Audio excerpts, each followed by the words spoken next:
વ્યવસ્થા હોય, સત્તા પરિવર્તન જરૂરી છે. કોરોનાની આપદી પછી જે સમાજનો નાનામાં નાનો જે વર્ગ છે એને જે આર્થિક પરિસ્થિતિઓનો સામનો કરવો પડે છે, જે વ્યાજ દર છે, આજે 14% વ્યાજ દર છે, નેશનલાઇઝ બેંકમાં 8%, 9% ચાલે છે. તો કંઈક ફરક પાડવા માટે, સમાજને કંઈક હેલ્પફુલ થવા માટે આવ્યા છીએ. ગાદી લેવાનો કોઈ આશય નથી.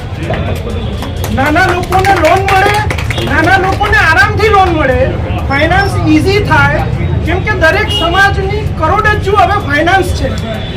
જો ફાઇનાન્શિયલ ફેસિલિટીઝ નહીં હોય સમાજમાં તો બહુ મુશ્કેલ છે કે એ સમાજને આપણે અપલિફ્ટ કરી શકીએ.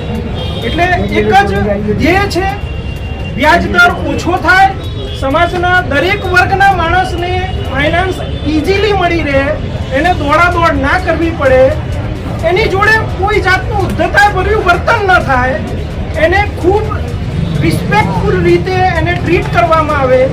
એ જ મિશન છે, એ જ વિઝન છે. બીજું કોઈ ગાદી લેવાનો, સત્તા લેવાનો કોઈ એ નથી. ફક્ત આ જ વિઝન સાથે, આ જ મિશન સાથે આવ્યા છીએ. જેમ આજે તમે લોકો આવ્યા છો એમ તમે લોકો સપોર્ટ કરશો, સહકાર આપશો, અને તમે લોકો જો સહકાર આપશો, જો લોકો અમને પસંદ કરશે તો અમે જે કહીએ છીએ એ કરવા માટે અમે ઇન્શાઅલ્લાહ ભરપૂર કોશિશ કરીશું. એ બધાનું તમામને પહેલા તો આભાર માનું છું. સાથે આપણે જે નગરપાલિકાના અંદર પણ એવું જ હતું, જ્યારે અમારા જેવા યુવાઓને અમારા પર ઇગ્નોર કરવામાં આવ્યા હતા. 10 વખત ટિકિટો ના આપી, 10 વર્ષ અમારા બગાડી નાખ્યા. જો 10 વર્ષ પહેલા ટિકિટ આપી હોત, આ સમાજનો વિકાસ જોવા મળ્યો હોત. પણ એ વખતે અત્યારે અમે જો યુવાને આવ્યા તો આપણે કામગીરી જોઈ. એવી જ કામગીરી હવે લોક માગણીના આધારે અમે સર્વોદય બેંકના અંદર પણ એ જ વેગ પર વિકાસના પંથે અમે આગળ વધારીશું.